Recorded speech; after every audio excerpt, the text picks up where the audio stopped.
Hi everyone, सभी प्यारे प्यारे व्यूअर्स का वार्म वेलकम है। आज करने वाले हैं PQRS को इन डिटेल। आप में से काफ़ी लोगों की रिक्वेस्ट थी, सर एग्ज़ाम्स नज़दीक हैं, PQRS को कैसे सॉल्व करना है। देखो, पहली बात तो मुझे समझ में नहीं आती है आपको इतना मुश्किल लगता क्यों है। जिस इंसान को सही ट्रिक और सही अप्रोच पता है, थोड़ा बहुत प्रैक्टिस करके बैठा है, SSC बैंकिंग का PQRS सेंटेंस रीअरेंजमेंट उसकी स्ट्रेंथ होना चाहिए। ठीक है, तो आज की क्लास का अपना ऑब्जेक्टिव यही है कि कैसे आप सही तरीके से ट्रिक्स के साथ में टॉपर्स की तरह इनको अटेम्प्ट करोगे। अब शुरू कर लेते हैं, टाइम वेस्ट नहीं करेंगे। इस क्लास को आप चाहें तो मॉक टेस्ट की फॉर्म में अटेम्प्ट भी कर सकते हैं। 15 क्वेश्चंस को आप चाहोगे, नीचे मैं लिंक डाल रहा हूँ फर्स्ट कमेंट में, वहाँ से जाकर के अपनी ऐप या अपने ब्राउज़र में मॉक टेस्ट की फॉर्म में अटैम्प्ट कर लेना। अपने अटैम्प्ट करेंगे इसको PDF फॉर्म में, क्योंकि चलो यही हो जाएगा ना PDF फॉर्म में अच्छे से। फर्स्ट क्वेश्चन है अपना, Can anyone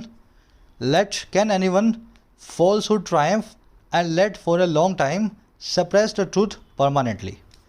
सब लोग एक बार इसको एक ट्राई दो। एक ट्राई सब लोग देना चाहता हूँ, मैं चाहता हूँ कि सब लोग दें। फिर आप देखो जैसे मैं सॉल्व कर रहा हूँ वहाँ आप उस अप्रोच तक पहुँच पा रहे हो कि नहीं। चलो, इस तरह के क्वेश्चंस में क्या होता है, फर्स्ट जो है ना, फर्स्ट ये फिक्स्ड है और 6वां सेंटेंस जो है ये भी फिक्स्ड है। बीच में क्या बचा, बीच में बचा दूसरा, तीसरा, चौथा और 5वां। तो ये बन जाएंगे आपके PQRS। इनको सही तरीके से आपको अरेंज करना है, पहले और 6वें को नहीं छेड़ना। तो अब देखो क्या रहे, can anyone falsehood Triumph and let for a long time suppress the truth. कुछ समझ में नहीं आ रहा तो ट्रिक निकालेंगे अपनी।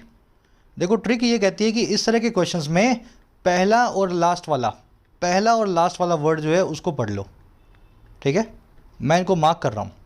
देखो, यहाँ पहला वर्ड है कैन, यहाँ एनीवन, यहाँ है ट्रायम्फ और फॉल्सहुड, यहाँ है एंड और लेट। अब देखो ये है ही बहुत छोटा, इसमें वर्ड्स ही दो हैं। हो सकता है यहाँ पे 5 वर्ड्स भी होते, 10 वर्ड्स भी होते।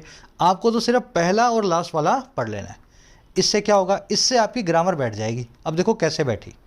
देखो, कैन से सेंटेंस शुरू हो रहा है हेल्पिंग वर्ब से, उसके बाद में रखा हुआ है सब्जेक्ट। पहले रखी हुई है हेल्पिंग वर्ब, उसके बाद में रखा हुआ है सब्जेक्ट। इसको देखते ही आप समझ जाओगे कि ये क्वेश्चन वाला सेंटेंस है इंट्रोगेटिव। सब्जेक्ट के बिल्कुल बाद में आएगी वर्ब की मेन वर्ब। जैसे आर यू स्लीपिंग, क्या आप सो रहे हो। इज शी कमिंग, क्या वो आ रही है। Can you solve this question, क्या आप इस क्वेश्चन को सॉल्व कर सकते हो।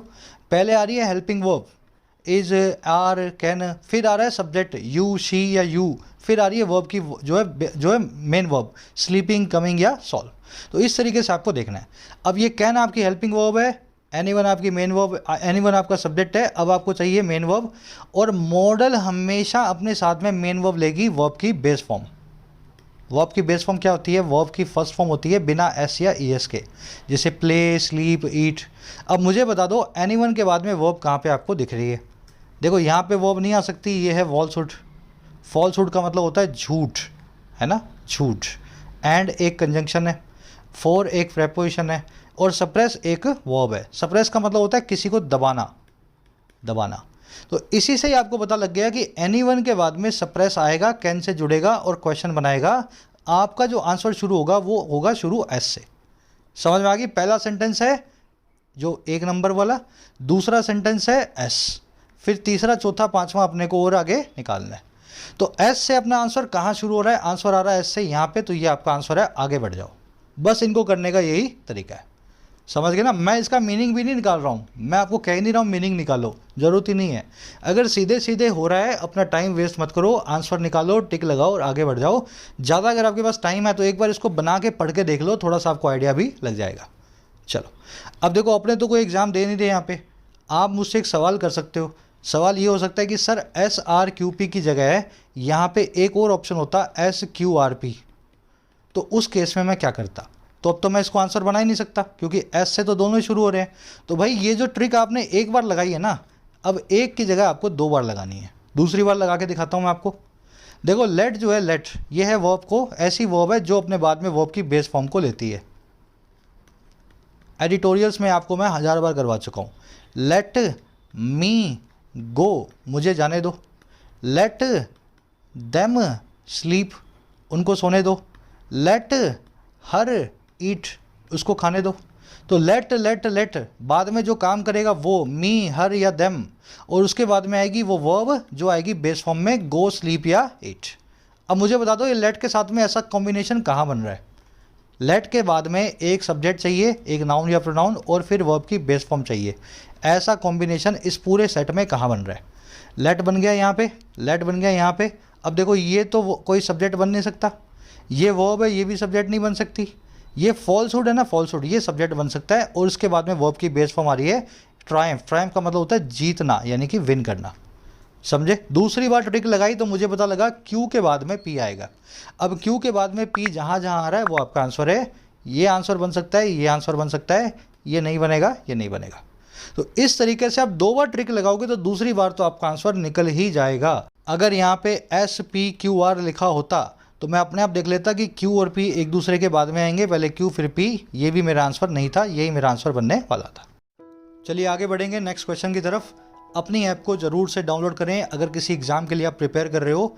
इंग्लिश का सेक्शन ऐप के ज़रिए आप मेरी गाइडेंस में प्रिपेयर कर सकते हैं। ऐप पे आपको राइटिंग का, बैंकिंग का और SSC के सभी एग्ज़ाम्स का कोर्स मिलेगा।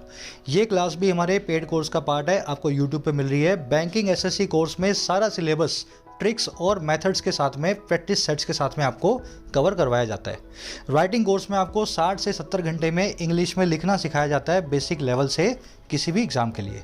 डाउनलोड करें आपको कमेंट सेक्शन से। कोई भी क्वेरी हो, ये नंबर है व्हाट्सअप, आप मेरी टीम से बात कर सकते हैं। चलो जी आ जाओ नेक्स्ट क्वेश्चन पे। बिल्कुल वही अप्रोच रखेंगे। देखो फर्स्ट वाला अगेन फिक्स्ड है और 6वां भी फिक्स्ड है ना। कह रहे ये फर्स्ट फिक्स है और 6 भी फिक्स्ड है। कह रहे the man no one passing him in the street was singularly inconspicuous who was called Alfred Nobel would have given him another look. कैसे करेंगे भाई इसको? भाई पहला और लास्ट वाला पकड़ लो, इन द स्ट्रीट इस पूरे फ्रेज को पकड़ लो, इनकॉन्स्पिक्यूअस को पकड़ लो, अल्फ्रेड नोबेल को पकड़ लो, गिवन हिम को पकड़ लो, और यहाँ पे अनदर लुक पकड़ लो, यहाँ पे वुड पकड़ लो, यहाँ पे हु पकड़ लो, यहाँ पे वॉज, यहाँ पे एंड नो वन। इतना पकड़ने से आपके दिमाग में आइडिया लगेगा। अब क्या आइडिया लगा? देखो यहाँ पे एक फ्रेज सेट बैठा, given him another look. Give someone, someone और क्या समथिंग। जैसे please give me some money, please give me the answer, and he gave him a look. Give someone look का मतलब होता है किसी को नज़र देना, मतलब किसी को देखना, समझ गए ना, किसी की तरफ देखना। Give someone a look. तो ये एस के बाद में 6 जो है बिल्कुल आराम से बैठ रहा है। अब देखो give him who, give him was, give him and, ये तो बिल्कुल नहीं बैठ रहे, वैसे ही पता लग रहा है अपने को। तो लास्ट में आएगा एस। लास्ट में क्या आएगा? लास्ट में आएगा सर एस। एस कहाँ लास्ट आ रहा है? एस सिर्फ यहीं लास्ट आ रहा है, ये मेरा आंसर बन गया। तो एक तरीका तो ये था, सीधे सीधे आपने पेयर बना लिया। अब देखो दूसरे कई और पेयर्स भी बनेंगे, खाली यही नहीं बनेगा। देखो बना के दिखाता हूँ मैं आपको।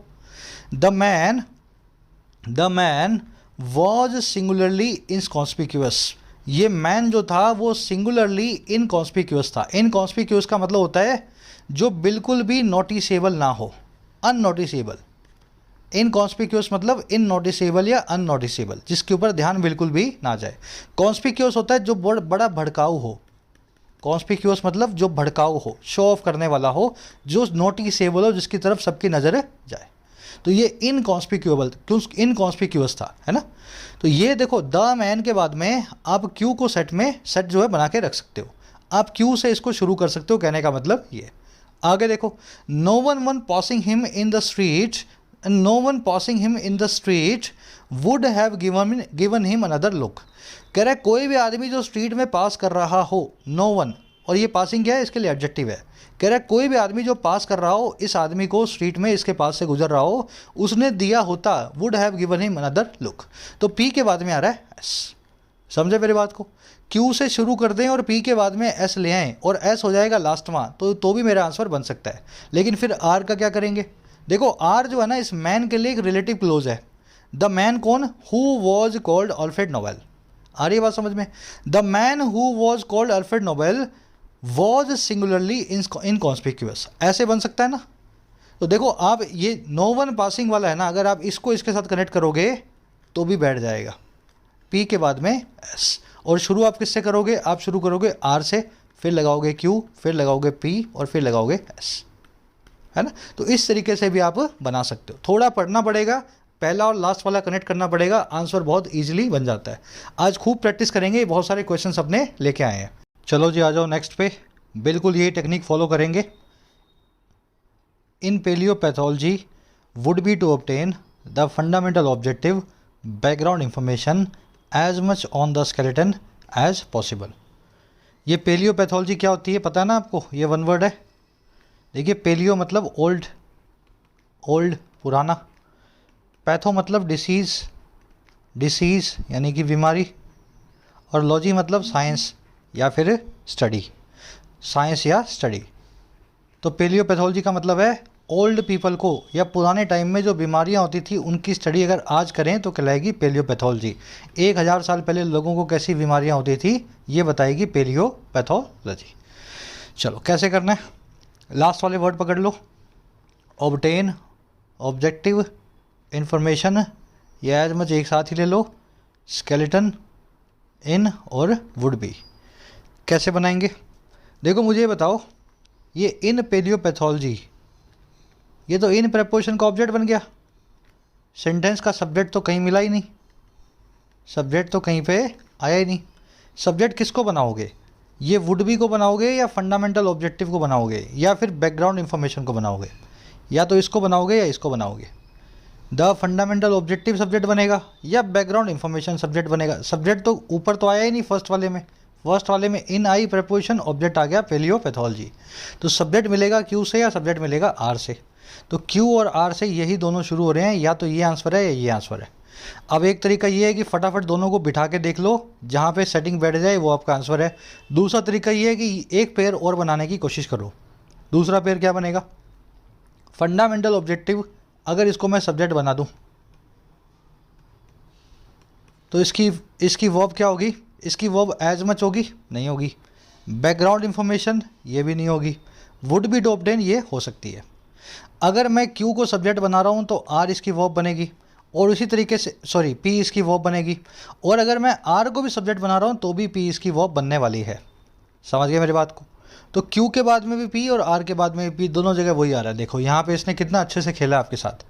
सब्जेक्ट की वर्ब आपको चाहिए, अगर क्यू को सब्जेक्ट बनाओ चाहे आर को सब्जेक्ट बनाओ वर्ब आपको देनी है। वर्ब दोनों ही जगह इसने आर और क्यू के बाद में पी को रख दिया।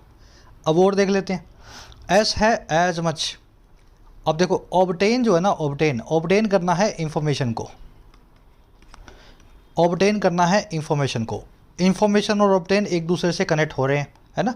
फिर इस एज मच का क्या करोगे, आपको ऑब्टेन करना है एज मच इंफॉर्मेशन को स्केलेटन पे, ढांचे पे शरीर के, as much as possible. As याद है ना, as much as possible, as soon as required, याद है ना। तो उसी तरीके से ASA, ये जो ASA वाली जो हम स्ट्रक्चर बनाते हैं वो यहाँ पे बन रही है। तो fundamental objective would be to obtain as much background information on the skeleton as possible. ऐसे आपका पूरा का पूरा बैठ रहा है। थोड़ा ग्रामर, थोड़ी अंडरस्टैंडिंग, एक बार पढ़ोगे, दो आंसर जैसे निकले दोनों में से एक को पढ़ के देख लो या दोनों को पढ़ के देख लो, आपको सही आंसर मिल जाएगा। तो मैं यहाँ बनाने वाला हूँ Q P S R, QPSR। आ जाए नेक्स्ट पे।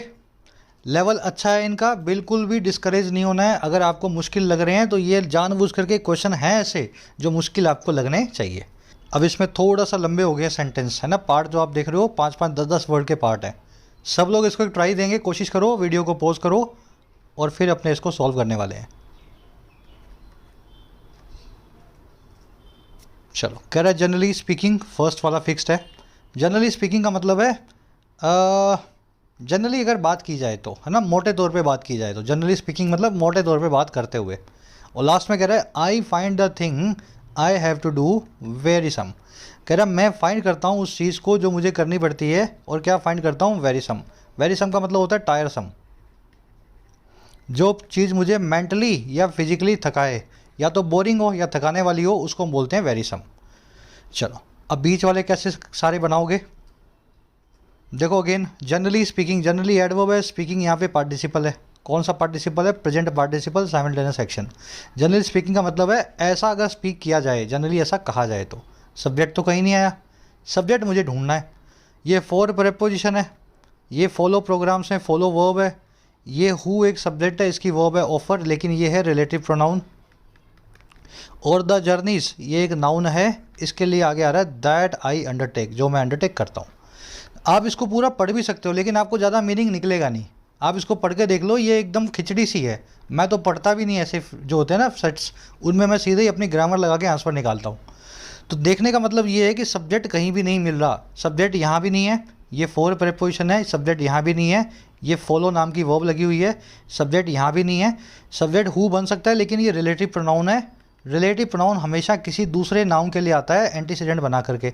तो पहले कहीं सब्जेक्ट आएगा तभी उसको अपने रिलेटिव प्रोनाउन से हु से बताएंगे। लास्ट में आ रहा है जर्नीज, ये मेरा सब्जेक्ट बन सकता है। मेरा आंसर शुरू होना चाहिए एस से। समझ गए? अब बना के देख लेता हूँ मैं। Generally speaking the journeys that I undertake for the purpose of publicity. मोटे तौर पे अगर बात की जाए, जो जर्नीज मैं अंडरटेक करता हूँ, अंडरटेक का मतलब होता है कि जिसका मैं जिम्मा किसी चीज़ को मैं जिम्मा उठाऊँ या किसी चीज़ को मैं एग्जीक्यूट करूँ, किसी काम को पूरा करूँ। तो वो जर्नीज जो मैं पूरी करता हूँ या वो जर्नीज जिन पे मैं जाता हूँ, वो सफ़र में जो पूरे करता हूँ, और किसके लिए? पर्पस के लिए, उस ऑब्जेक्टिव के लिए जो है पब्लिसिटी का। पब्लिसिटी का मतलब है मशहूरी, एडवर्टीजमेंट। अब देखो एस के बाद में आ रहा है क्यू, तो ये पब्लिसिटी किसकी है? Publicity for me. एस के बाद में आ रहा है, एस के बाद में आ रहा है क्यू। तो कह रहा है for the purpose of publicity.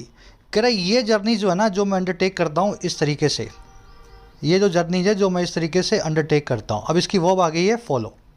Journeys plural है, वर्ब भी प्लूरल है, बिल्कुल सेट बैठ रहा है। ये जर्नीज फॉलो करती हैं प्रोग्राम्स को। और कौन से प्रोग्राम्स? अब अगेन देखो एक रिलेटिव क्लोज आ गया, that have been worked out, जो वर्कआउट किए गए हैं, जो बनाए गए हैं, तैयार किए गए हैं। वर्कआउट करना मतलब किसी चीज़ को तैयार करना। वर्कआउट का मतलब एक्सरसाइज करना भी होता है, कसरत करना, और वर्कआउट का मतलब होता है तैयार करना, रेडी करना।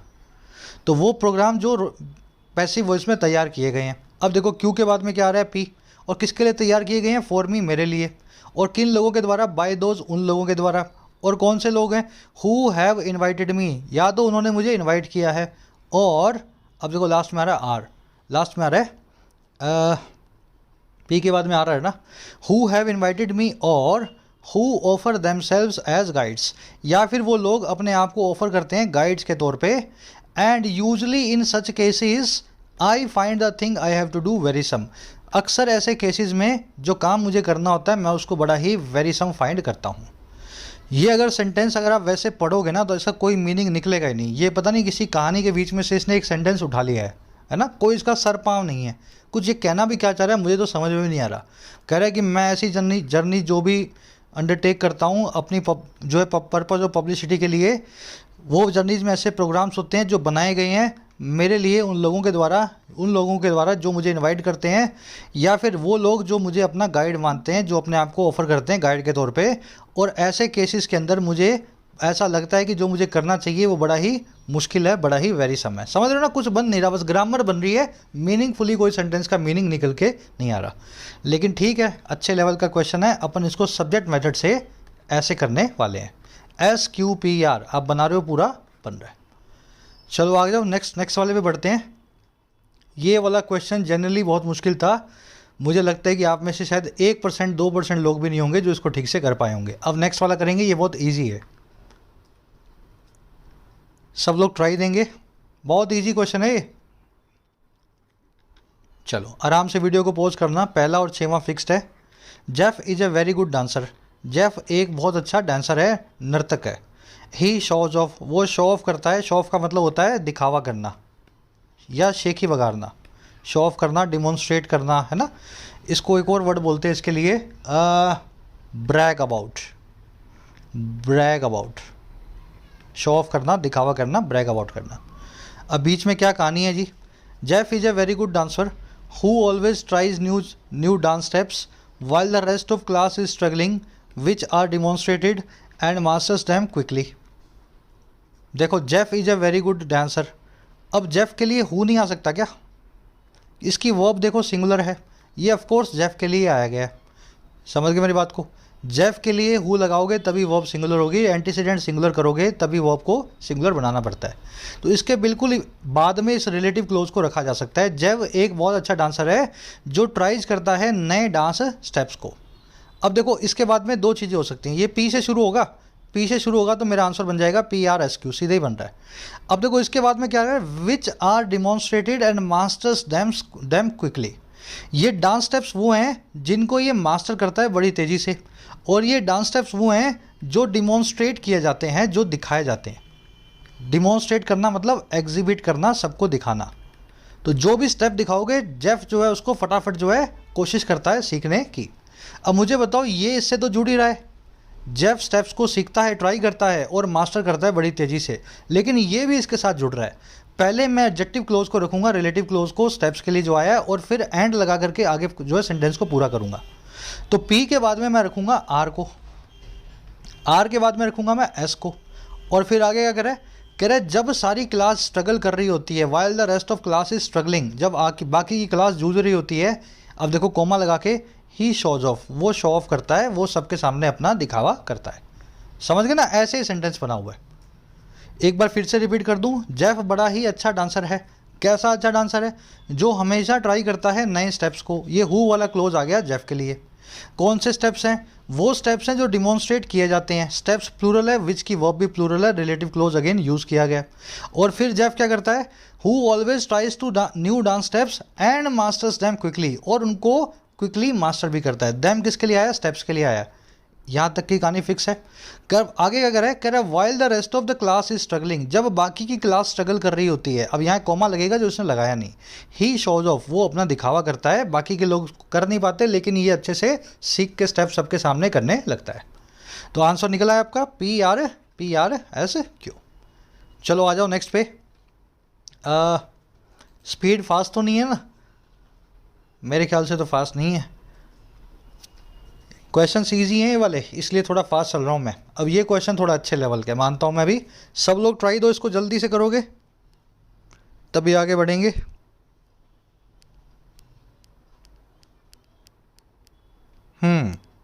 करें शुरू। These positive effects very from genetic changes that to other related infections make us more resistant to disease responsible for epidemics and which have effects on humans that are hard to pin down and quantify। कुछ समझ नहीं आएगा, थोड़ा बहुत idea आपको लग जाएगा, लेकिन फॉलो करना पड़ेगा वही मेथड। लास्ट वाला वर्ड पकड़ लो और फर्स्ट वाला पकड़ लो। कह रहा है ये जो पॉजिटिव इफेक्ट्स है ना, ये वेरी फ्रॉम करते हैं। वेरी फ्रॉम करना मतलब अलग अलग होना, और कहाँ से? जेनेटिक चेंजेस से, आपके जीन्स के अंदर जो बदलाव है उनसे। किसी का जीन कैसा, किसी का जीन कैसा, तो ऐसे इफेक्ट्स जो हैं वेरी करते हैं जेनेटिक चेंजेस से। अब ये कौन से चेंजेस है? अब देखो इसके लिए आया दैट चेंजेस, इसका एंटीसीडेंट है, दैट की वर्ब होगी प्लूरल। अब मुझे बता दो कहाँ पे प्लूरल वर्ब आ रही है? कहाँ पे आ रही है भाई प्लूरल वर्ब? ये टू प्लूरल वर्ब है क्या? नहीं है सर। ये फोर प्लूरल वर्ब है क्या? नहीं है सर। ये विच प्लूरल वर्ब है क्या? नहीं है सर। दैट की प्लूरल वर्ब आई है मेक। आगे बात समझ में? तो that make us more resistant to diseases, that make us more resistant to diseases. तो दैट के बाद में क्यू आएगा, सेंटेंस क्यू से शुरू होगा। ये आपका आंसर है QRPS। अब आगे बढ़ के देख लेते हैं कुछ और मिल रहा है कि नहीं मिल रहा। इस दैट के अलावा कोई एडिशनल इंफॉर्मेशन और हमें मिल रही है या नहीं मिल रही? तो that make us resistant to diseases responsible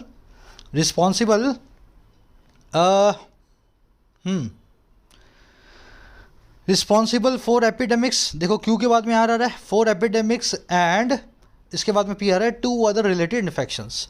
तो वो चेंजेस जो हमें रेजिस्टेंट बनाते हैं, जो हमें रेसिस्टेंट समझते हैं ना, जिस चीज़ को आप डिफेंस कर पाएँ, जिसका आपके ऊपर कोई असर ना पड़े, तो रेसिस्टेंट बनाते हैं डिसीज़ के लिए। और वो डिसीज़ जो जिम्मेदार है, रिस्पॉन्सिबल हैं एपिडेमिक्स के लिए, महामारियों के लिए। महामारी को पैंडेमिक, एपिडेमिक, है ना, ऐसे सारे वर्ड से बताया जाता है। And to other related infections, और दूसरे इससे जुड़े हुए इन्फेक्शंस के लिए। अब ये कौन से इन्फेक्शंस हैं? लास्ट में बताया गया इसके एस से, कह रहा है which have effects on humans, वो इन्फेक्शंस जिनके इफेक्ट्स हैं इंसानों के ऊपर। और क्या कह रहा है? जो कि that are hard to pin down and quantify, जो हार्ड है। अब ये इन्फेक्शंस के लिए आया है, और वो मतलब जो इन्फेक्शंस हैं जो हार्ड हैं पिन डाउन करना और क्वांटिफाई करना। देखो पिन डाउन करना मतलब किसी चीज़ को काबू में करना, पिन डाउन कब करते हैं? जब किसी को पकड़ के दोनों बाजू उसका मुंह जो है मिट्टी में लगा के उसके ऊपर बैठ जाते हैं, उसकी छाती पे, उसको कहते हैं पिन डाउन करना। समझ गए ना, किसी को काबू करना। तो वो इन्फेक्शन जिनको पिन डाउन करना, काबू करना और क्वांटिफाई करना बहुत मुश्किल है। क्वांटिफाई का मतलब है किसी चीज़ का सही एस्टिमेट करना कि इतने लोगों को इतनी बार इतनी ऐसे ऐसे इन्फेक्शन हुआ है ना। क्वांटिफाई करना, किसी चीज़ की क्वांटिटी को निर्धारित करना। अच्छे लेवल का क्वेश्चन है, ईजिली हो गया। QRPS आपका आंसर है। आ जाओ नेक्स्ट पे, 7 पे। चलो सब लोग अटेम्प्ट देंगे। एक हिंट पकड़नी है आपको, बस आंसर निकालो और आगे बढ़ जाओ। हिंट निकालो, आंसर को चेक करो पढ़ के और आगे बढ़ जाओ, बस इतना ही करना है आपको।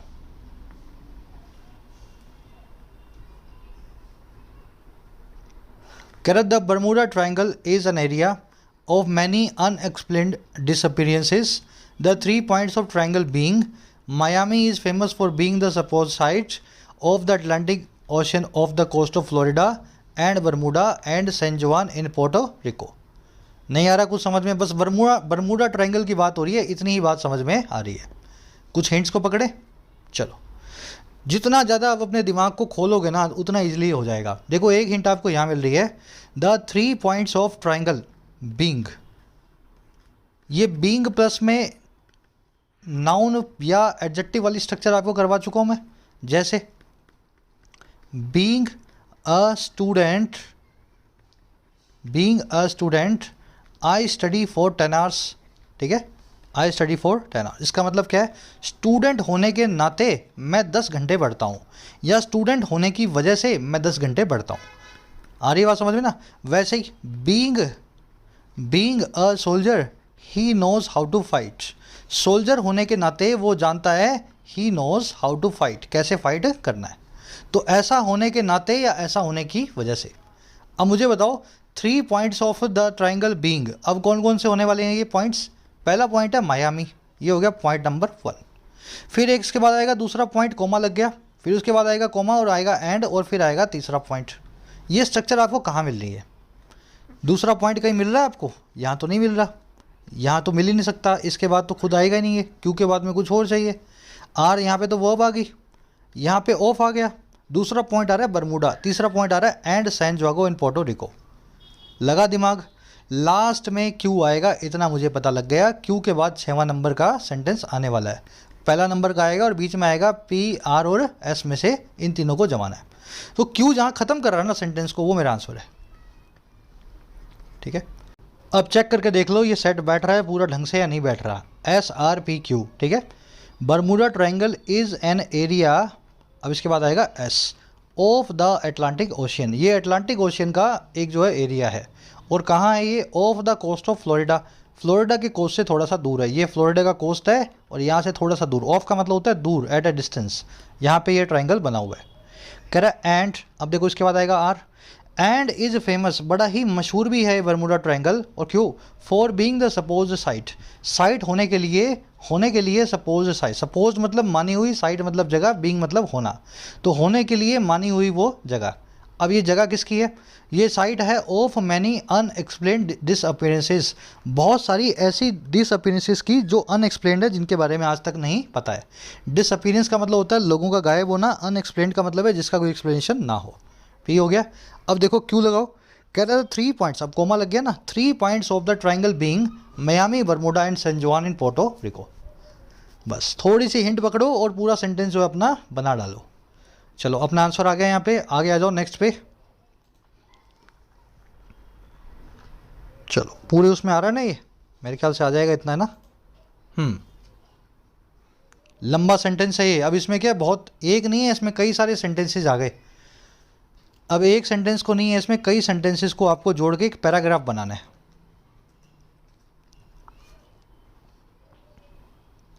चलो अभी देखो, इन क्वेश्चंस को आप ऐसे नहीं कर पाओगे, लास्ट वाला या पहला वाला।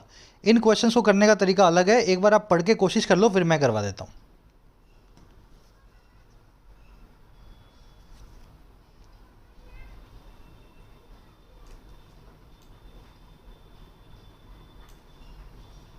अब ठीक आ रहा है ना पूरा सेंटेंस? चलो जी, कह रहा है Helen Keller has an ageless quality about her in keeping with her amazing life story. Helen Keller जो है ना, उसकी एक एजलेस क्वालिटी है, ऐसी क्वालिटी है जिसकी कोई एज नहीं है, मतलब परमानेंट है। जो भी चीज़ एजलेस है ना वो परमानेंट है, लाइफ लॉन्ग है। तो उसकी एक लाइफ लॉन्ग क्वालिटी है, परमानेंट क्वालिटी। और किस बारे में है वो? उसके कीप विद करने के बारे में है। अब देखो, कीप विद करना मतलब किसी चीज़ को कंटिन्यू करना, और कंटिन्यू किसको करना? उसकी अमेजिंग लाइफ स्टोरी को, उसकी बड़ी ही शानदार सी ज़िंदगी की कहानी को। तो अपनी ज़िंदगी की कहानी की जो स्टोरी है, स्टोरी जो है ज़िंदगी की, उसको कंटिन्यू करने की उसकी एक अजीब सी क्वालिटी है, एजलेस क्वालिटी है, हमेशा से वो कंटिन्यू करती आ रही है। अगले में क्या कह रहा है? कह रहा है अब ये फर्स्ट तो फिक्स्ड है, इसको तो आपको छेड़ना ही नहीं है, ये भी फिक्स्ड है, इसको भी नहीं छेड़ना। कह रहा है although wowed by this human reaction she has no wish to be set aside from the rest of mankind. कह रहा है हालांकि वो वॉन्ड बाय थी, हालांकि उसको थोड़ी सी वार्निंग मिल गई थी इस ह्यूमन रिएक्शन की, इस लोगों की प्रतिक्रिया की। कौन सी? ये वाली। अब ये वाला सेंटेंस जो है ना, इसके बाद बिल्कुल नहीं आ सकता। पहले आपको रिएक्शन कहीं पे बतानी पड़ेगी, फिर आप बताओगे दिस ह्यूमन रिएक्शन, ये ह्यूमन रिएक्शन की वजह से वो वांट थी। समझ रहे हो मेरी बात को? पहले मैं आपको बोलूँगा my car is parked here, मेरी कार यहाँ पे पार्क्ड है। फिर मैं आगे लिखूँगा this place is my office, ये जो घर है ये मेरा ऑफिस है, ये जो प्लेस है ये मेरा ऑफिस है ना। दिस प्लेस इज़ माइन, ये प्लेस जो है मेरा है। तो पहले मैं प्लेस को इंट्रोड्यूस करूँगा, मेरी कार यहाँ रखी हुई है, फिर मैं बताऊँगा ये प्लेस जो है मेरा है। तो दिस दैट जब भी लगाते हो, पहले उसका एक रेफरेंस आप दे चुके होते हो, फिर बोलते हो दिस और दैट। तो ये दिस ह्यूमन इंटरेक्शन जो भी है ना वो पहले आएगा, फिर ये सेकंड वाला सेंटेंस पी जो है आएगा। अगर पी से कहीं पे शुरू कर रहे हो तो वो आपका आंसर बिल्कुल भी नहीं है। तो अगर वॉन्ड बाय इस human reaction she has no wish, उसकी कोई भी इच्छा नहीं है और क्या होने की? सेट असाइड होने की। सेट असाइड होने का मतलब होता है साइड में हो जाना, अलग हो जाना, सेपरेट हो जाना। और किससे? रेस्ट ऑफ मैनकाइंड से, बाकी बची हुई दुनिया से। तो उसका रिएक्शन तो बहुत बुरा मिला होगा इसको, किसी भी चीज़ का ह्यूमन रिएक्शन, लेकिन उसके बाद भी ये इंसानों से कटना इसने मंजूर नहीं किया, बाकी बची हुई मैनकाइंड से जुड़े रहना चाहती थी। She had no wish to be set aside. अगला देखो, पी से सेंटेंस शुरू नहीं हो सकता, पी से हमारा पैराग्राफ शुरू नहीं होगा। कह रहा है she is an inspiration to both blind and who can see everywhere. कह रहा है वो एक इंस्पिरेशन है, एक प्रेरणादायक स्रोत है दोनों ही लोगों के लिए, एक तो वो लोग जो ब्लाइंड हैं और वो लोग जो सब कुछ देख सकते हैं। अब इस क्यू का कुछ पता नहीं लग रहा, ये शायद इसके बाद आ भी जाए, शायद ना भी आए। और आगे देखो, when she visited Japan after World War second, boys and girls from remote villages ran to her crying Helen Keller. कह रहे जब उसने विजिट किया जापान को वर्ल्ड वॉर सेकेंड के बाद, तो लड़के और लड़कियां जो है रिमोट विलेजेस से, दूर दराज के विलेजेस से, रिमोट मतलब दूर दराज के, वो उसकी तरफ भागे और क्राई करते हुए भागे हेलन केलर। ऐसे वो भाग दे, सारे के सारे जो है ऐसे भागे। देखो ये क्राई करना, हेलन केलर बोलना, किसी की तरफ भागना, क्या ये ह्यूमन रिएक्शन नहीं है? यही तो ह्यूमन रिएक्शन है। रिएक्शन, इमोशन, रिस्पॉन्स, यही सब चीज़ें तो होती हैं। तो ये जो आर है ना, ये किसी तरीके से पी से कनेक्ट बैठ रहा है, अभी तक तो बैठ रहा है, आगे मुझे नहीं पता। आगे बढ़ो। कह रहा है blind, deaf and mute from early childhood she rose above her simple triple handicap to become one of the best known characters in the modern world. कह रहा है जो ब्लाइंड थी, डेफ थी और म्यूट थी। ब्लाइंड मतलब जो देख ना पाए, डेफ मतलब जो सुन ना पाए, म्यूट मतलब जो बोल ना पाए, तीनों ही सेंसेस जिसके नहीं थे। और कहाँ से? अर्ली चाइल्डहुड से, बचपन से ही। कह रहा है ऐसे होते हुए ना ये रोज़ कर गई अपने ट्रिपल हैंडीकैप से, अपने तीनों अपाइजपने से। हैंडीकैप मतलब अपाइजपना, अपाइज और अपाइजपन ने दोनों को बोलते हैं हैंडीकैप। तो अपने तीनों ही इस हैंडीकैप से ये रोज़ अबव हो गई, इनसे ऊपर उठ गई। और क्यों उठ गई? बनने के लिए आज तक के बेस्ट नॉन कैरेक्टर्स, आज तक के सबसे अच्छे characters in the modern world, हमारे मॉडर्न वर्ल्ड के अंदर। लास्ट में कह रहा है she beliefs the blind should live and work with their fellows with full responsibility. वो ऐसा भी मानती है कि ब्लाइंड को रहना चाहिए और काम करना चाहिए अपने फेलोज के साथ में, साथियों के साथ में पूरी रिस्पॉन्सिबिलिटीज़ के साथ में, पूरी जिम्मेदारी के साथ। बहुत ही अच्छा है ये तो बैंकिंग के मेंस लेवल का है अगर आप देखो ढंग से तो। चलो अब कुछ बिठाना पड़ेगा अपने को हिंट। एक चीज़ तो मैंने ये बिठा ली कि यहाँ पे एक रिएक्शन सी मुझे मिली आर में, और आर से मुझे पी से कनेक्शन बिठाना को मिला क्योंकि रिएक्शन के बाद में उसने कोई इच्छा नहीं थी सेट असाइड होने की रेस्ट ऑफ मैनकाइंड के साथ में। तो आर और पी मैं एक साथ लेकर के चलूँगा, ये एक इसेंशियल पेयर बन रहे हैं। अब आर पी कहाँ कहाँ आ रहे हैं, यहाँ नहीं आ रहे, यहाँ नहीं आ रहे, यहाँ नहीं आ रहे, यहाँ आ रहे हैं, यहाँ आ रहे हैं, तो उसको चेक कर लो। समझ गए मेरी बात को। एस क्यू आर पी को अपने चेक करके देखते हैं। तो एस क्या बता रहा है, एस बता रहा है कि जन्म से ही तीनों तरीके से वो ब्लाइंड थी, डेफ थी, म्यूट थी, लेकिन तीनों इन तीनों चीज़ों से वो ऊपर उठ गई, इन तीनों चीज़ों को वो फतह किया इसने सबसे अच्छा करेक्टर बनने के लिए मॉडर्न वर्ल्ड का। तो ये फर्स्ट वाले से बिल्कुल अच्छे से कनेक्ट बैठ रहा है। इसकी अमेजिंग लाइफ स्टोरी है और इसने इस तरीके से मॉडर्न वर्ल्ड की सबसे अच्छी बेस्ट नॉन कैरेक्टर वो बन गई। एस के बाद क्यू आया और वो इंस्पिरेशन बन गई दोनों ही लोगों के लिए, जो ब्लाइंड भी हैं और जो दोनों देख भी सकते हैं, मतलब अंधे और देखने वाले लोगों, दोनों आदमियों के लिए, वो दोनों टाइप के लोगों के लिए इंस्पिरेशन बन गई। फिर आया आर, जब वो वर्ल्ड वॉर 2 के बाद जापान गई तो सब उसके पीछे भागने लगे। फिर आया पी, इस भागने के बाद में, इस रिएक्शन के बाद में भी मैनकाइंड से कटना उसने जो है मंजूर नहीं किया। उसने ये सोचा कि मैनकाइंड के साथ ही जीना चाहिए। अंधों की भी अपनी अलग दुनिया होती है, जो लोग नहीं देख सकते, बोल नहीं सकते, कोई हैंडीकैप है, वो भी इंसान है, उनके भी सोसाइटी में रहने की उनकी कोई नीड होती है। अब यही चीज़ को इसने शायद आगे कंटिन्यू कर दिया। उसने मान लिया कि ब्लाइंड को रहना चाहिए और काम करना चाहिए अपने फेलोज़ के साथ में, पूरी रिस्पॉन्सिबिलिटी के साथ, पूरी अपनी जिम्मेदारी के साथ। बैठ रहा है नहीं बैठ रहा, हिंट पकड़ी, हिंट से मैंने एस क्यू आर पी को अपना आंसर बना दिया। बड़े आगे कितने लोगों का सही हुआ ज़रूर से बताना मुझे, ये वाला क्वेश्चन कितने लोग सही कर पाए, है ना, एस क्यू आर पी। अब आ जाओ नेक्स्ट पे, 9 पे। अब देखो ये बहुत छोटे छोटे टुच्चे से क्वेश्चन लगेंगे आपको। मैं इसको थोड़ा सा ना एक बार जूम इन करता हूँ। आप देखो कितना टुच्चा क्वेश्चन है ये। इसमें क्या है, पी क्यू आर तो दिया है, एस तो दिया ही नहीं। पहला वाला तो फिक्स है, बाद में पी क्यू आर दिया है, एस तो दिया ही नहीं। तो इसको बड़ा ईजिली आप बना सकते हो, कोशिश करके देखो बनाने की। ये वाला इजी है, नेक्स्ट वाला मुश्किल मिलेगा। फटाफट इससे कोशिश करो, इसमें सबके आंसर चाहिए मुझे, एटलीस्ट ये वाला सबका सही होना चाहिए। Carat taken together this gives a total global stockpile of almost 1900 tons of nuclear weapons usable material. कह रहा अगर साथ में ले दिया जाए, टेकन टुगेदर कर दिया जाए, तो ये जो चीज़ है ना दिस, अब देखो दिस आ गया सब्जेक्ट, इसको चाहिए एक वर्ब, या फिर दिस एक एडजेक्टिव हो सकता है, इसके बाद एक नाउन आ सकता है, वो नाउन सब्जेक्ट बन जाएगा और उसकी एक हो जाएगी वर्ब। दो ही तरीके हैं। दिस दैट क्या होते हैं, एक तो प्रोनाउन होते हैं, demonstrative pronoun, this that, this is my house, that is my car. एक दिस दैट एडजेक्टिव होते हैं, कैसे, जैसे दिस कार, दिस हाउस, इसके साथ में एक नाउन भी आ जाता है। दो ही तरीके से काम होते हैं। तो मुझे बताओ दिस के बाद में अगर इसको मैं प्रोनाउन मान लूँ तो वर्ब आ रही है नहीं आ रही, गिव्स, पी मेरा आंसर बन जाएगा। This stockpile of almost 1900 tons of nuclear weapon usable material gives a global total of what, ऐसा भी बन सकता है।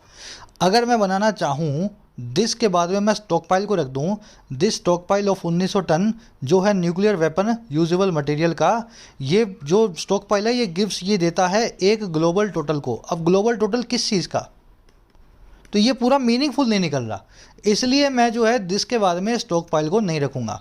मैं लिखूँगा इसके बाद में this gives a global total stock pile of almost 1900 tons of nuclear weapons usable material. ये चीज़ देती है ग्लोबल टोटल को, टोटल ग्लोबल स्टॉक पाइल को, जो है 1900 टन का ऐसे मटेरियल का जो न्यूक्लियर वेपन यूजेबल है, जो न्यूक्लियर वेपन पे इस्तेमाल किया जा सकता है। थोड़ा सा लॉजिक लगाना पड़ेगा आपको, है ना। तो दिस के बाद में पी क्यू आर, जिसमें लिखे गए हैं ना, जिस सीक्वेंस में, उसी सीक्वेंस में आपको आंसर मिलेगा। आ जाओ नेक्स्ट पे, 10वें पे। अब ये मुश्किल है, ये टुच्चा आपको लग रहा होगा देखने में, पर ये थोड़ा सा हार्ड है, इसको हार्ड ही बोलेंगे अपने, डिफिकल्ट है। कह रहे the loss of these young and often make us bride people must.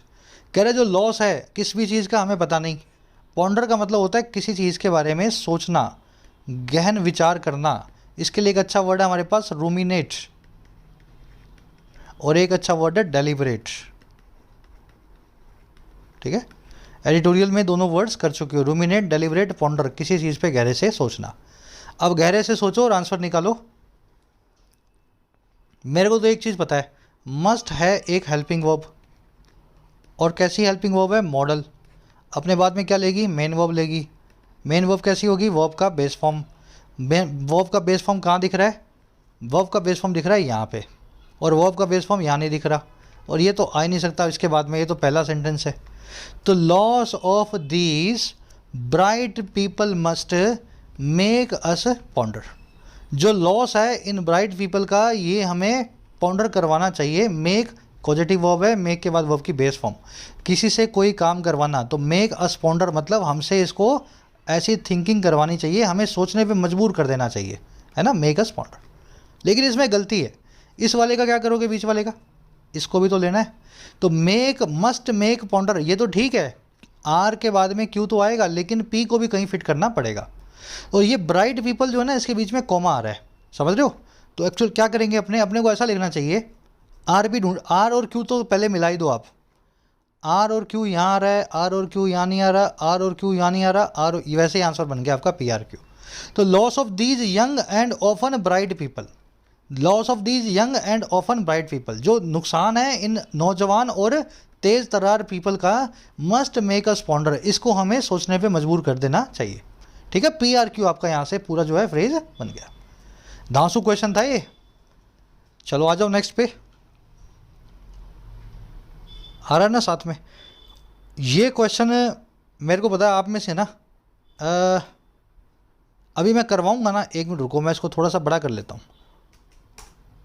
और थोड़ा बड़ा करने 175 ले लेते हैं। ये अभी आप करोगे तो आपको मुश्किल लगेगा, लेकिन जब मैं आपको आंसर बताऊंगा ना तो आपको हंसी आएगी। इसका जब आंसर मैं आपको करवाऊंगा आपको हंसी आने वाली है इस क्वेश्चन पे। Grandpa had some old clothes, दादाजी के पास कुछ पुराने कपड़े थे। अब देखो 6वां भी फिक्स है। Grandpa finally puts the items in my mother's mending basket and never saw them again. Grandpa आखिरकार रख देता है मेरे कपड़े माँ के बेंडिंग बास्केट में, इन आइटम्स को, और फिर कभी उनकी तरफ मुड़ के नहीं देखता, never saw them again. Mending basket क्या होती है, अपने घरों में तो देखो पता नहीं होती है नहीं होती, अपने घर में कुछ और बोलते होंगे। अंग्रेज़ों के घर में एक स्टोर रूम होता है, वहाँ पे एक बास्केट रखते हैं, इसको बोलते हैं मेंडिंग बास्केट। इस बास्केट में क्या होता है, इसमें वो चीज़ें रखी जाती हैं जिनको मेंड या रिपेयर करने की ज़रूरत है। ठीक है, और रिपेयर कौन करेगा, घर वाले ही करेंगे जब टाइम मिलेगा। कोई कपड़ा है उसको सिलना है, कहीं टांगा वांका लगाना है, कोई जूता है उसको सिलवाना है ना, कोई भी चीज़ है जो आपको लगता है कि फेंकने वाली नहीं है, सिर्फ ख़राब हो गई है, टूट गई है, इसको जब टाइम मिलेगा मेरे मम्मी पापा या मैं कभी रिपेयर कर दूंगा, तो स्टोर रूम में फेंक देते हैं मेंडिंग बास्केट में। मेंडिंग मतलब किसी चीज़ को रिपेयर करना, मीनिंग समझ गए ना। अब बीच की ये कहानी देखो, बैक एंड फोर्थ चल रही है, एक बार पढ़ने की कोशिश करो, फिर मैं आपको करवा देता हूँ कैसे इसको करना है।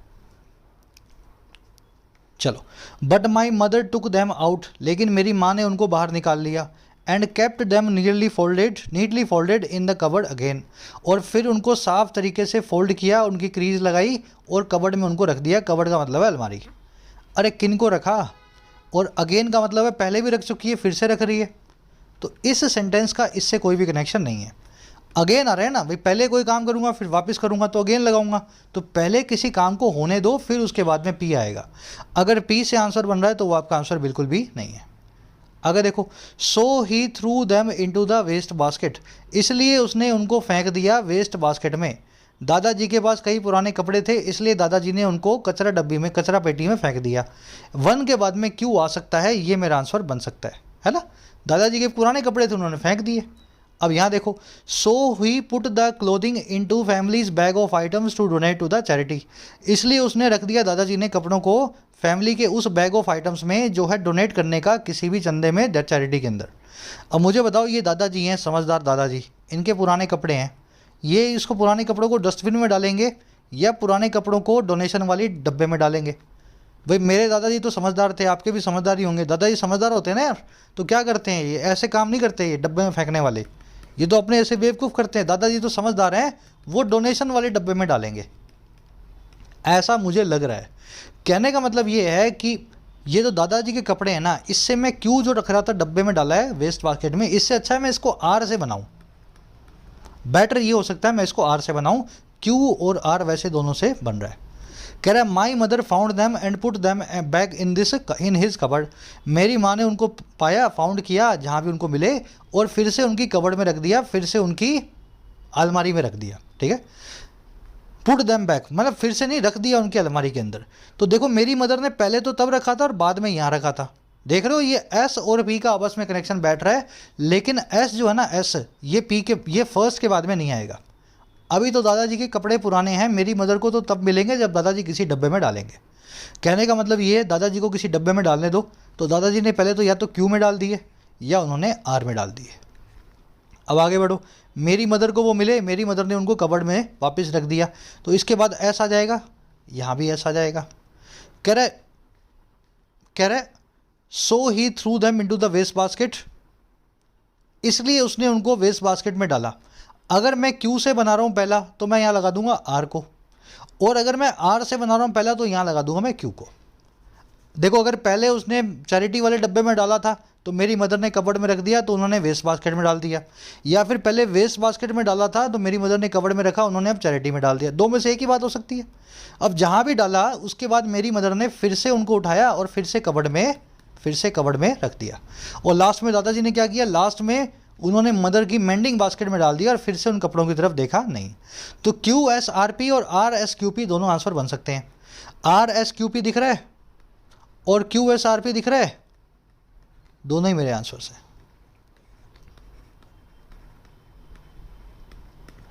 आपको अब जितना ये ऐसे क्वेश्चन जब भी मिलेंगे ना आपको थोड़ा सा कंफ्यूज करेंगे। अब इसमें आप थोड़ी सी हिंट देखो, अगर आपको मिल रही है तो ठीक है, नहीं तो ये दोनों ही मेरे आंसर बन जाते हैं। एक बार मैं पढ़ के देख लूँ। क्यू एस आर पी को बनाऊंगा मैं, दादाजी के कुछ कपड़े थे इसलिए उन्होंने फेंक दिए उनको वेस्ट बास्केट में, क्यू से बनाया, ठीक है। फिर एस से क्या हुआ, मेरी मदर ने उनको पाया और कबर्ड में रख दिया। फिर आर में क्या हुआ, इसलिए उन्होंने क्लोथिंग को फैमिली के बैग ऑफ आइटम में डाल दिया डोनेट करने के लिए चैरिटी को। फिर मेरी मदर ने फिर से उनको निकाला चैरिटी वाले डब्बे में से और फिर उनको फोल्ड करके कबर्ड में डाल दिया। आर से क्या हुआ, इसलिए उन्होंने पहले चैरिटी बैग में डाला, मदर ने पाया कबर्ड में रख दिया, फिर उन्होंने वेस्ट बास्केट में डाल दिया, फिर मदर ने पाया कबर्ड में रख दिया, फिर लास्ट में उन्होंने मदर की वेंडिंग बास्केट में रख दिया। कुछ नहीं पता लग रहा, आ रही बात समझ में, कुछ नहीं पता लग रहा। दोनों ही तरीके से इसका आंसर बन सकता है। अगर ये क्वेश्चन एसएससी का होता तो ऑफ कोर्स आपकी की के अंदर इसमें सभी को मार्क्स मिलने वाले थे, ठीक है। एक दो क्वेश्चंस आपको कम से कम ऐसे मिलेंगे एग्जाम में, ज़्यादा उस पर लोड नहीं लेना है आपको। तो सही आंसर निकालना था, ये लगा दो चाहे ये लगा दो, दोनों मेरे हिसाब से सही है। बड़े नेक्स्ट की तरफ, इसमें दोनों वाले ही अपने आप को मार्क्स देना, चाहे ये हो चाहे ये हो। आ जाओ नेक्स्ट पे।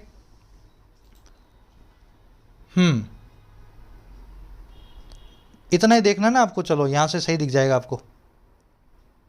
डिफिकल्ट क्वेश्चन है ये, बहुत डिफिकल्ट क्वेश्चन है ये।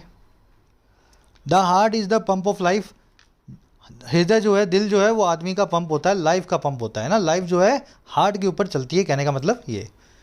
एक बार थोड़ा सा इसको मैं और फ्रेम में ले लूँ अब, ठीक है ना। हाँ, कह रहे they have succeeded in heart transplant, वो सक्सीड हुए हैं। सक्सीड क्या एक वर्ब होती है, इसका मतलब होता है कामयाबी पाना, और ये वर्ब की बेस फॉर्म है।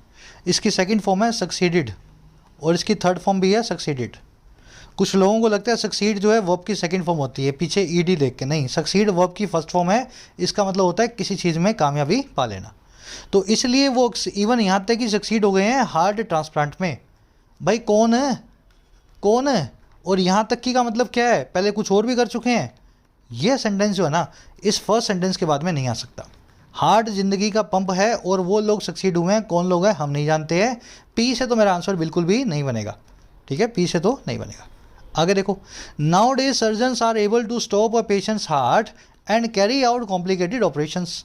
आजकल सर्जन्स एबल हो चुके हैं स्टॉप करने के लिए एक पेशेंट के हार्ट को और कैरी आउट करने के लिए कॉम्प्लिकेटेड ऑपरेशंस को। हार्ट को रोक देते हैं और अच्छे अच्छे बड़े बड़े ऑपरेशंस कर देते हैं। देखो ये सर्जन्स जो हैं, जो प्लूरल हैं, यही तो हार्ट ट्रांसप्लांट करते हैं। तो ये क्यू और पी आपस में कनेक्ट हो गया, इसी के लिए आ गया दे। और इवन का मतलब हो गया कि कॉम्प्लिकेटेड ऑपरेशंस तो करते ही हैं, यहाँ तक कि ट्रांसप्लांट भी कर लेते हैं। मेरी बात समझ गए। क्यू पी एसेंशियल पेयर बन रहा है सर्जन्स के लिए। क्यू सर्जन्स आ गया क्यू में और पी आया है दे, जो बता रहा है सर्जन्स के लिए, और इवन बता रहा है कि कॉम्प्लिकेटेड ऑपरेशंस और यहाँ तक कि हार्ट ट्रांसप्लांट। क्यू पी जहाँ पेयर बन रहा है वो मेरा आंसर है। तो ये तो मेरा आंसर था ही नहीं। क्यू पी यहाँ नहीं आ रहा है, ये भी नहीं बनेगा, यहाँ आ रहा है, यहाँ नहीं आ रहा है, ये भी नहीं बनेगा, ये मेरा आंसर बन रहा है। अब देखो आर एस क्यू पी को नोट करके देखो। Heart is the pump of life, R. A few years ago it was impossible to operate on a patient. कुछ साल पहले ये इम्पॉसिबल था ऑपरेशन करना किसी पेशेंट का, ऑपरेट करना एक पेशेंट पे whose heart was not working properly, जिसका हार्ट ठीक से काम ना कर रहा हो। आर के बाद क्या आएगा, ऐसा आएगा। अच्छा आगे क्या हो रहा है, कह रहा है if the heart stops one would die in about 5 minutes, अगर हार्ट रुक जाए तो कोई भी आदमी मर जाएगा 5 मिनट के अंदर, लगभग 5 मिनट में।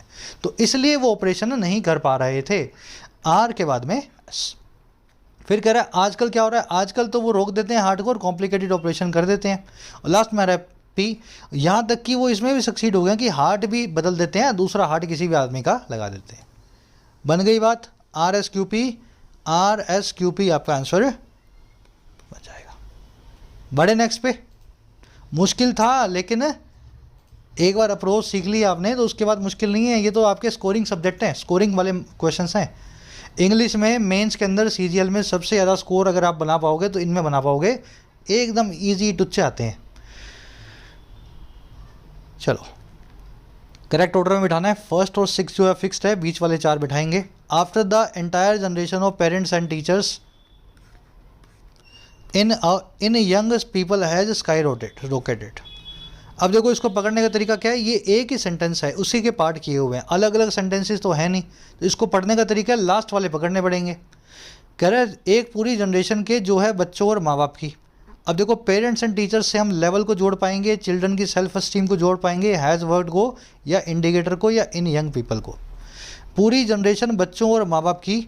अब देखो जनरेशन आपका सब्जेक्ट है, ऑफ प्रेपोजिशन है, ऑब्जेक्ट है parents and teachers. Generation subject है, सब्जेक्ट की वर्ब कैसी होगी, सिंगुलर होगी। वर्ब आ रही है यहाँ पे has worked. After the entire generation of teachers and parents has worked hard to improve its. अब आगे अपने को बताना है, आर से मेरा पूरा जो है ये शुरू होगा, पहले के पहले ये आएगा फर्स्ट, फिर आएगा आर। अब इम्प्रूव किसको करना है, इट्स क्या है, एक एडजेक्टिव है, एक जो है पजेसिव एडजेक्टिव है, इसके बाद एक नाउन चाहिए। तो नाउन क्या करेंगे, द लेवल ऑफ डिप्रेशन को करेंगे, चिल्ड्रंस सेल्फ एस्टीम को करेंगे और an indicator of good mental health को करेंगे। इम्प्रूव किसको करना है, improve good mental health indicator को करना है, सेल्फ एस्टीम को करना है या लेवल ऑफ डिप्रेशन को करना है। आर से कौन सा शुरू हो रहा है, आर से शुरू हो रहा है ये, आर से शुरू हो रहा है ये, और दोनों में ही आर के बाद क्यू आ रहा है। तो इम्प्रूव करना है चाइल्ड की सेल्फ एस्टीम को। अब पी और एस को देखना है, कह रहा है पी कह रहा है the level of depression and indicator of good mental health in young people has sky rocketed. मुझे बताओ, माँ बाप ने बड़ी कोशिश की बच्चों की सेल्फ एस्टीम को कोशिश जो है ऊपर लाने के लिए, हार्ड वर्क किया इन्होंने इम्प्रूव करने के लिए। आगे कह रहा है जो लेवल ऑफ डिप्रेशन जो है ना, जो एक इंडिकेटर है गुड मेंटल हेल्थ का, ये पीपल जो यंग पीपल में स्काई रॉकेटेड हो चुका है। ये बन रहा है कि नहीं बन रहा, level of depression has sky rocketed, और बीच में क्या लग गया, an indicator of good mental health. ये अपोजिशनल फ्रेज है। एक बार मैं सेंटेंस बना के दिखाऊं आपको, सेंटेंस देखो ऐसा बनेगा, माई ब्रदर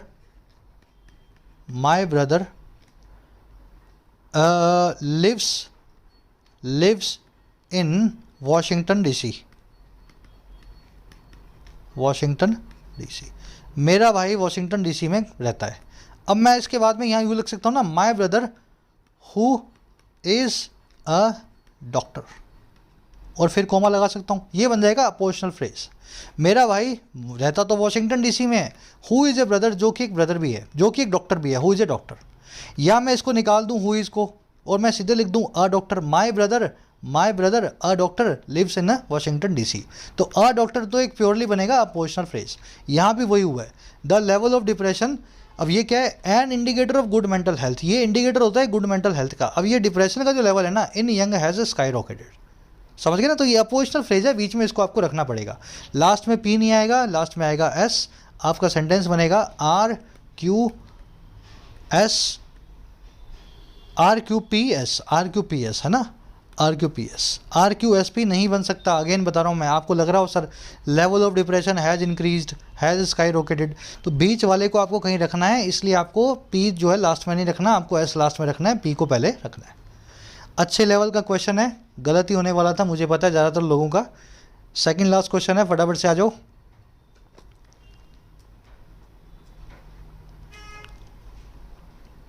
चलो अब ये इजी क्वेश्चन है, लंबा है लेकिन बहुत इजी है। कह रहा है children like to celebrate their birthday party या बर्थडे। चिल्ड्रन को मज़ा आता है अपना बर्थडे सेलिब्रेट करने में। And all these factors make birthday worth celebrating, और ये सारे फैक्टर्स जो हैं बर्थडे को वर्थ सेलिब्रेटिंग बनाते हैं। अब ये बीच में सारे फैक्टर्स आपको दिए गए हैं।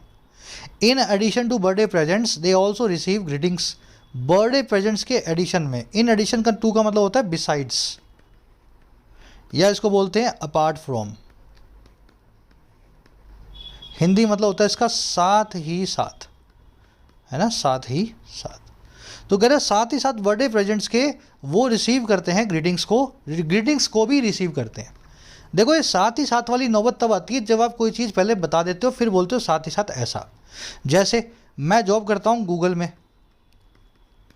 साथ ही साथ मैं एक यूट्यूब चैनल भी चलाता हूँ। वैसे गूगल में नहीं करता हूँ, मैं तो गवर्नमेंट में करता हूँ। एग्जांपल दे रहा हूँ आपको, मैं इस कंपनी में फला में जॉब करता हूँ और साथ ही साथ मैं एक यूट्यूब चैनल भी चलाता हूँ। जैसे ये कपड़ा बड़ा अच्छा है, ये वाली शर्ट मेरी फेवरेट है, साथ ही साथ मेरी मदर ने मुझे गिफ्ट की थी बर्थडे पे, है ना। तो इस तरीके से आप बताते हो कि पहले ये है, साथ ही साथ ये है। तो ये साथ ही साथ जो प्रेजेंट्स जो है ना, कह रहे हैं इनके साथ ही साथ ये जो मुझे इनको रिसीविंग मिलती है, ग्रीटिंग्स मिलते हैं, तो कहीं पहले प्रेजेंट्स की बात होगी फिर पी आएगा। पी आपका पहला सेंटेंस हो भी नहीं सकता और इसमें दिया भी नहीं हुआ कहीं पे, है ना। आगे बढ़ो। It provides an opportunity for them to enjoy themselves with their friends, ये जो है उनको एक अपॉर्चुनिटी देता है एंजॉय करने की अपने फ्रेंड्स के साथ में, अपने दोस्तों के साथ में। इट कौन है सर? इट कर रहा है बात बर्थडे की। बात आ रही है समझ में? फर्स्ट के बाद में क्यों आ सकता है? बर्थडे बहुत पसंद है क्योंकि ये प्रोवाइड करता है उनको अपॉर्चुनिटी दोस्तों के साथ में एंजॉय करने की। कह रहे the birthday presents also add to their joy, birthday के जो प्रेजेंट्स हैं, जो प्रेजेंट का मतलब होता है गिफ्ट, तो बर्थडे के जो गिफ्ट्स हैं वो ऐड टू कर देते हैं साथ ही साथ उनके जॉय को, उनके जो है मज़े को, आनंद को। अब देखो आर से आप फिक्स कर सकते हो, जोड़ सकते हो पी को। प्रेजेंट्स के साथ ही साथ उनको ग्रीटिंग्स भी मिलती हैं। आ रही ना बात समझ में? मैं आपको ये समझाना चाह रहा हूँ, ये पी जो है ना आर के बाद में आएगा, पहले आर आएगा फिर पी आएगा, चाहे आर की कोई भी पोजीशन हो, पहले आर आएगा फिर पी आएगा इमीडिएटली बाद में। अब देख लो आर पी कहाँ कहाँ आ रहा है, यहाँ आ रहा है, यहाँ आ रहा है, यहाँ आ रहा है, या नहीं आ रहा। 3 आंसर आपके यहाँ पे बन गए, ज़्यादा इसने फ़ायदा अपने का किया नहीं, है ना। कह रहा है and nobody can deny that company of friends is always enjoyable, और कोई भी आदमी डिनाई नहीं कर सकता, मना नहीं कर सकता कि जो फ्रेंड्स की कंपनी है, फ्रेंड्स का साथ है, हमेशा एन्जॉयबल होता है। अब देखो एस जो है फ्रेंड वाला, ये कनेक्ट हो रहा है क्यू से। पहले आप क्यों लगाओगे? दोस्तों के साथ उसको मज़ा आता है, अपॉर्चुनिटी मिलती है, फ़ायदा मिलता है उसको, अपॉर्चुनिटी मिलती है मज़ा लेने की। और दूसरा कोई भी आदमी डिनाई नहीं कर सकता कि फ्रेंड्स की कंपनी एंजॉयबल होती है। जो एंड से आप जोड़ रहे हो ना, तो ऐसे जोड़ोगे आप, पहले एंड नहीं आएगा, पहले ये बात आएगी फिर एंड आएगा। कहने का मतलब पहले आएगा क्यू फिर आएगा एस। अब पूरा अपना बिठा लो। चिल्ड्रन को बर्थडे प्रेजेंट करना अच्छा लगता है, मज़ा आता है सेलिब्रेट करने में, फिर लगा दो फर्स्ट, फिर इसके बाद आ जाएगा क्यू, पहले आ जाएगा फर्स्ट वाला, फिर उसके बाद आ जाएगा क्यू, फिर क्यू के बाद में आ जाएगा एस, फ्रेंड्स के साथ हमेशा मज़ा ही आता है, और फिर साथ ही साथ आ जाएगा इसके बाद में आर, बर्थडे प्रेजेंट उनके मज़े को और बढ़ा देते हैं। फिर बाद में आ जाएगा पी, प्रेजेंट के साथ में उनको बड़ी सारी ग्रीटिंग्स भी मिलती है, वो इसको भी रिसीव करते हैं। फिर आ जाएगा सेकंड नंबर वाला, लास्ट वाला 6 नंबर वाला, और इसमें लिखा है ये सारे फैक्टर्स बर्थडे को वर्थ सेलिब्रेटिंग बनाते हैं। ठीक है, अच्छे लेवल का है ये, बहुत इजी भी नहीं है लेकिन किया जा सकता है ना, मैनेजेबल है। क्यू एस आर पी आपका आंसर बनने वाला है, क्यू एस आर पी बन गया। 2 कॉन्सेप्ट है ग्रामर के, फटाफट करेंगे। अगर आप यूट्यूब पे इस वीडियो को देख रहे हो तो मैंने आपको कई बार बताया हुआ है वर्थ, और एक और एडजेक्टिव ऐसा जिसके साथ में हमेशा वर्ब की आईएनजी फॉर्म आएगी। कभी भी worth to celebrate, worth to play, worth to read, ये चीज़ पढ़ने लायक है तो मैं ऐसा नहीं बोलूँगा this is worth to read. ये चीज़ खेलने लायक है तो मैं ऐसा नहीं बोलूँगा दिस इज़ वर्थ टू प्ले। ये चीज़ खाने लायक है तो ऐसा नहीं बोलूँगा this is worth to eat. मैं बोलूँगा this is worth eating, this is worth reading, this is worth playing, this is worth celebrating. तो ये ग्रामर रूल आपको याद है ना। एक और एडजेक्टिव ऐसा ही है वर्थ की तरह ही, जो आपको अभी बताना है कॉमेंट्स में, मैं भी बता दूंगा, पहले सब लोग खुद से कोशिश करो। दूसरा कॉन्सेप्ट है एन्जॉय। एन्जॉय और इंट्रोड्यूस ऐसी वर्ब्स हैं जिनके बाद में एक ऑब्जेक्ट आपको हमेशा चाहिए। अगर कोई ऑब्जेक्ट ना आए तो एन्जॉय के बाद में और इंट्रोड्यूस के बाद में आप रिफ्लेक्सिव प्रोनाउन को यूज़ करेंगे। ये एडिशनल कॉन्सेप्ट करवा रहा हूँ आपको। जैसे आपने लिख दिया आई एन्जॉयड द पिकनिक। मैंने पिकनिक को एंजॉय किया। क्या एंजॉय किया भाई तूने? मैंने पिकनिक को एंजॉय किया। एंजॉय वर्ब का ऑब्जेक्ट कौन है? वर्ड से रिप्लाई करने वाला है पिकनिक। ये सेंटेंस बिल्कुल ठीक है। एंजॉय को ऑब्जेक्ट दे दिया आपने। लेकिन अगर ऐसा लिख दूं, I enjoyed in the picnic, अब ये इन द पिकनिक जो है ना, एंजॉय वर्ब का ऑब्जेक्ट नहीं बन सकता। ये प्रेपोजिशनल फ्रेज है, इन प्रेपोजिशन है, पिकनिक इसका ऑब्जेक्ट है। एंजॉय को तो ऑब्जेक्ट आपने दिया ही नहीं। इस केस में आप आई के हिसाब से लिखोगे, आई एंजॉयड माई सेल्फ। अगर यू लिखा होता तो योर सेल्फ या योर सेल्फ्स, ही लिखा होता तो हिमसेल्फ, शी लिखा होता तो हर सेल्फ, दे लिखा होता तो देम सेल्फ, इट लिखा होता तो इट सेल्फ। तो आई और इंट्रोड्यूस यही करते हैं। अगर इनके बाद ऑब्जेक्ट ना हो तो my self, it self, your self और सेल्फ हमेशा आपको लगाना पड़ेगा। इसलिए यहाँ पे इंजॉय लगाया, इसके बाद लगाया देम सेल्फ्स, क्योंकि ये बच्चों के लिए लगाया गया, do them to enjoy themselves. आ गई बात समझ में? दोनों वर्ब्स हमेशा याद रखना, इंट्रोड्यूस और इंजॉय। चलिए अपना नेक्स्ट क्वेश्चन है, ये लास्ट है। ये आपको मैं दूंगा क्विज के तौर पे। सभी लोगों को इसको क्वेश्चन को करना है। थोड़ा सा अलग अलग पेज में आ रहा है, देख लेना। ये फर्स्ट, ये सेकंड, ये थर्ड, ये फोर्थ, 4 ऑप्शंस आपके सामने हैं। ये 5 सेंटेंसेज है, 6 सेंटेंसेज। पहला और 6वां वाला फिक्स है, बीच में PQRS। सब लोग इसको ट्राई देंगे। मुझे नहीं लगता है बहुत मुश्किल है, बड़े आसानी से आप कर सकते हो। नीचे कमेंट सेक्शन में पोस्ट करना अपने आंसर्स को। मेरा आंसर भी आपको फर्स्ट कमेंट में मिल जाएगा। मुलाकात होगी नेक्स्ट क्लास में। हर संडे को कोशिश करेंगे कुछ अपना प्रीमियम कंटेंट जो है आपको यूट्यूब पे मिले, ताकि जो लोग कोर्सेज अफोर्ड नहीं कर सकते हैं उनको भी जो है फ़ायदा मिले। बाकी कोर्सेज अवेलेबल हैं, 450-500 रुपये के अंदर आपको कोर्स मिल जाता है। SSC बैंकिंग दोनों का और राइटिंग का कोर्स भी अवेलेबल है एप्लीकेशन पे। स्ट्रक्चर्ड वे में तैयारी करने के लिए अफोर्डेबल दाम में इन कोर्सेज का फ़ायदा ले सकते हो। ऐप को डाउनलोड करो, कमेंट सेक्शन में लिंक रखा है, फर्स्ट कमेंट में ऐप का लिंक आपको मिल जाएगा। ये नंबर है टीम का, टीम से आप बात कर सकते हैं व्हाट्सएप जो है चैट के ऊपर। अंटिल देन एक लाइक और एक शेयर जरूर से दें। Signing out.